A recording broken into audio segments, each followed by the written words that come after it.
One of the most exciting things about this event is the way it brings together people from across the spectrum. We have government represented, we have the White House here, foundations, higher education institutions, some of the biggest corporations on the planet. We also have entrepreneurs and people who work for startups. So can I get a show of hands first on how many people work for startups?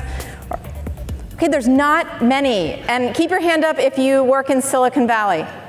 Okay, even fewer. So I'm not going to offend many people when I refer to the line that Kara Swisher said last night when she said that, she quoted someone else saying, Silicon Valley is a lot of smart people working on stupid things. Whether you agree with that or not, what we have here today are 4 entrepreneurs who are smart people working on smart problems and using the power of business to help build something new and to help address some of the biggest workforce issues of today. I'm going to start with Muriel. I'm just going to jump right in. We've got 20 minutes. She's the founder of Anthill, which is a text-based self-service tool for what you call the deskless worker. And I'll let you describe that in a minute. But explain to us, why do this with text messaging? Why not use an app, right? Like, how does this help you scale and address that group of workers in a way that they're not being, helped today? Yeah, thank you so much for the question. So we work with the deskless workforce, which is the 2.7 billion people who never worked from home the last 2 years and never will, because their jobs do not happen at desks or computers. And we all know in this room how important the work is that these workers do, but often they're cut off from our software ecosystem. And for anything we're trying to do at scale, there is a technology component. And so if we have a massive swath of the workforce that we can't include in awesome workforce development programs or just even basic kind of HR support within our companies, we're missing out on reaching so many people that need these programs. And so we actually are, everyone on our team are former deskless workers themselves who built this product, designing it with deskless workers. And we use the most inclusive technology out there, which is text messaging. And you have to build really kind of robust technology on the back end to make something that simple work. But when you're building for kind of the most marginalized worker, that's when you can have these really cool innovations and find simpler ways to solve really sticky problems. Yeah, I mean, these are people that, the people who are forklift operators, who, are working on a manufacturing line, and just not, when we talk about the future of work, I think too often we're talking about people who work at a desk, people like you and I who can solve our issues by just going onto your laptop or emailing HR.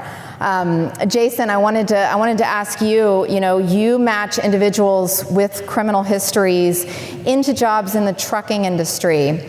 And, I get that this helps address an issue that I think all of us have faced, which is the supply chain disruptions. You're filling jobs for all of these, the huge shortage that there is in the trucking industry, right? But while we have that shortage, a lot of people say the reason that issue is there is because these jobs are just so stressful. They're so difficult. A lot of people don't want them. You're on the road for a long time. Tell us, what does FreeWorld do to help address that issue? Why is trucking the right solution here? Absolutely. So my name is Jason. I'm the founder and CEO of FreeWorld. What we do is we help thousands of people with criminal records get into high-wage careers in last-mile trucking. The reason why we chose that industry is because we're currently facing a national supply chain crisis, and we just simply don't have enough truck drivers to fill the current demand. So if you've gone to the gas station and been astounded by the prices, or if you've gone to grocery stores and been disheartened by the empty shelves, a part of the reason is because we don't have enough truck drivers.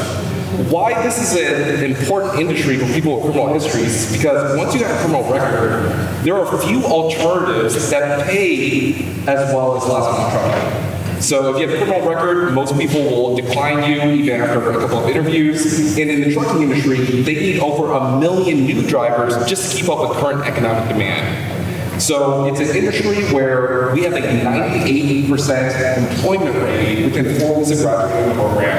And our students are earning $50,000 to $120,000 per year in local trucking driving positions where they're home every single night with their families. And one thing that I experienced after I got released from prison is driving a car felt like freedom to me. And if you lived 10 years in a cell-sided apartment space, driving a truck is an amazing experience because you finally get to see the world. So it's a good paying job, offers great benefits, and gives us freedom that we've been missing so long. Yeah, I mean, the diversity here is incredible. Just a reminder of what kind of power entrepreneurs have who come from all kinds of different backgrounds. Tom, who's our resident Aussie here on stage, we've talked a lot over the past couple of days about reskilling and upskilling. Hamoon, we're going to talk about outskilling a bit, and you work with the idea of pre-skilling. Forage kind of gives young workers like a preview, almost, an exposure to the company that they are thinking about working for. I'm wanting to ask you, how does this address, what big problem are you trying to solve with this? But also, how do you reckon with the idea of this being maybe another element that just adds to the job application process, that someone needs to go through this class or this course in order to be considered for a job? Yeah. Hi, everyone. I'm Tom, CEO and co-founder of Forage. And what we do at Forage is we work with large employers, employers like BCG, SAP, Lululemon, Walmart, to create free open access job simulations for young people to, preview different careers. The problem that we're looking to solve, I suspect most people here intimately understand, which is, particularly at this conference, which is that giant gap between the world of learning and the world of work. And we don't believe that traditional forms of education do a particularly great job of setting young people up for career success. And indeed, maybe that's not the purpose of education. But what we do think is that employees are really uniquely positioned to educate and invest in the development of young people before they get to the recruitment process, so that they can make more informed, deliberate career decisions, which ultimately the employer, as well as the candidate, benefits from. But kind of to your question, it's a tension. It's a tension within what we're building. Are we adding extra burden? Are we adding extra stress to the job application process? First and foremost, what we do is not a prerequisite to the job application process. What we're focused on is, how do you enable companies to educate talent at scale and do it in an equitable and accessible way. So we like to look at our product as a form of education. That education just happens to be free and authored by some of the world's top companies. And Hamoon, you'll round out our quartet here. You describe FutureFit AI as a GPS for your career, and it's a platform that uses artificial intelligence and data to help with seeing career roadmaps or pathways.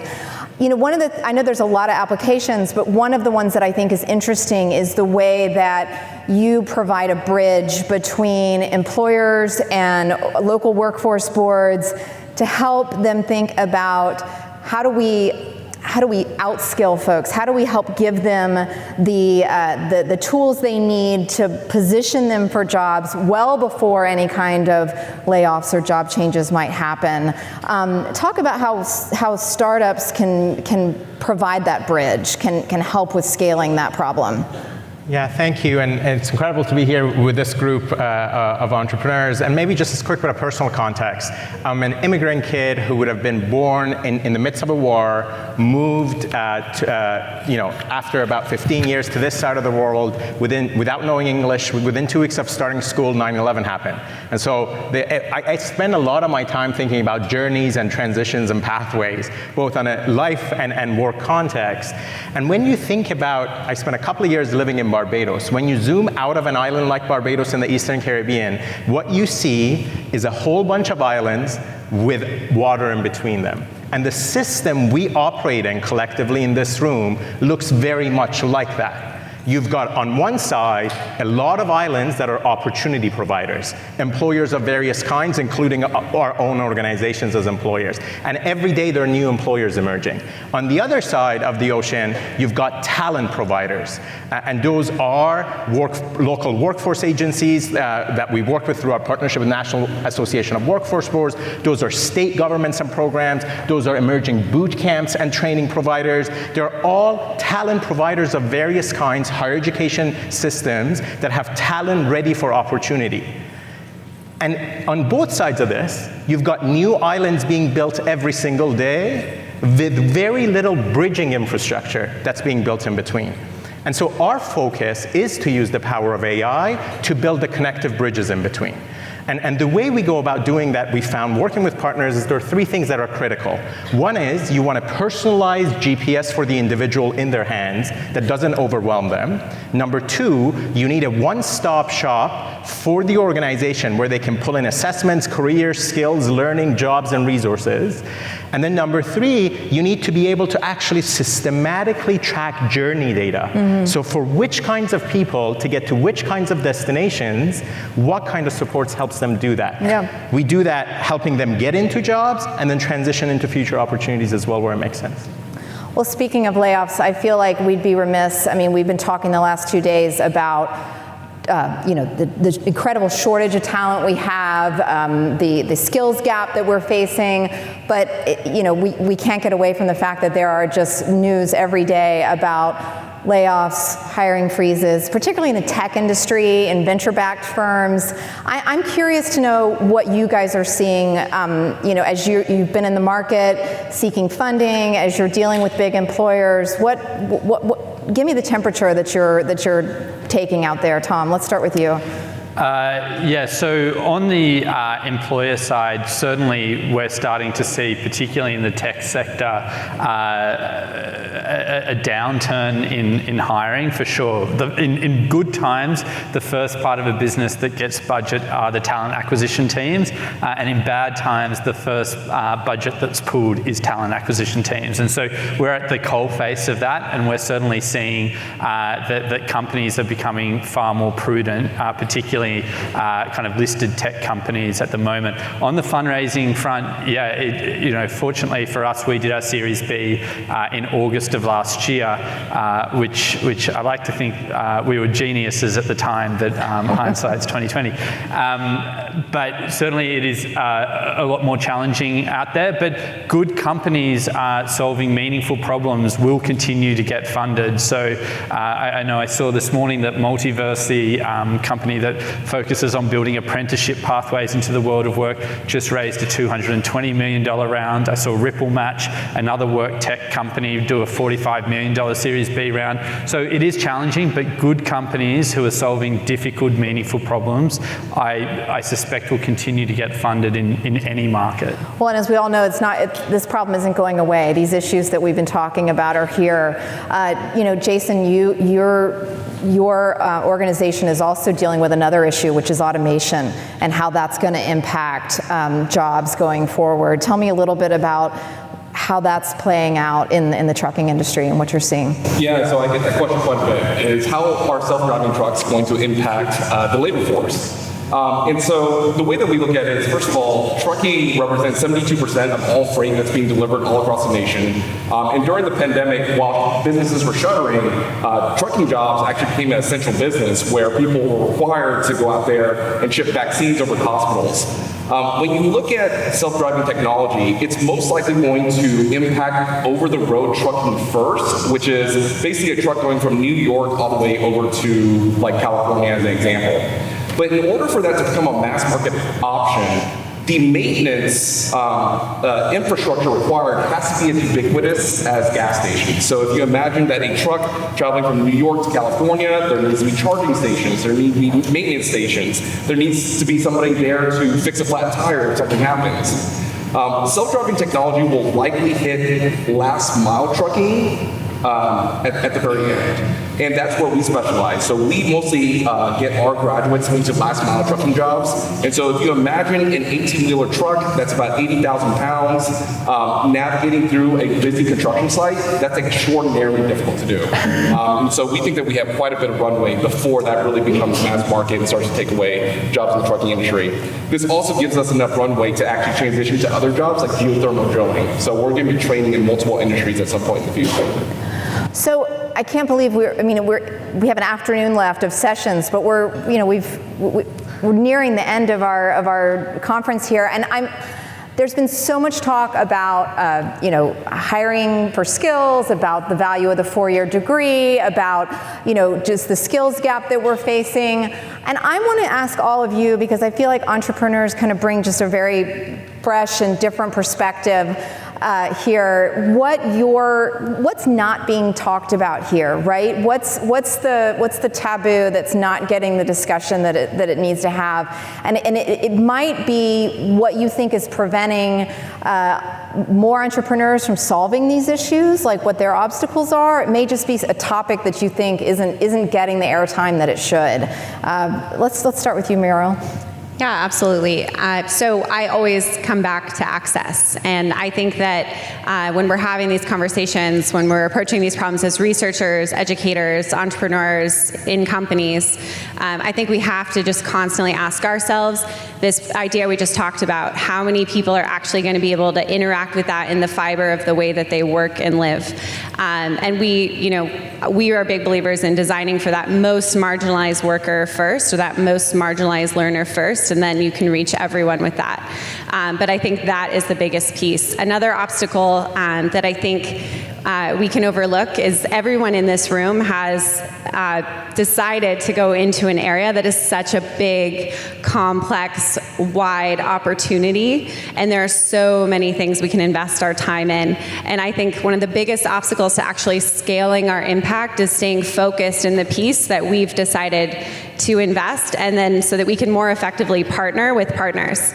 I got really excited about some conversations I had on the side of people saying, you know what, I want to try to actually own less myself and partner more with other kind of constituents I've met here, because I know that when I'm focused in on what I do best as an educator or as an innovator, a technologist, and then partnering with these other folks, we can go so much further in the scale of impact that we can have.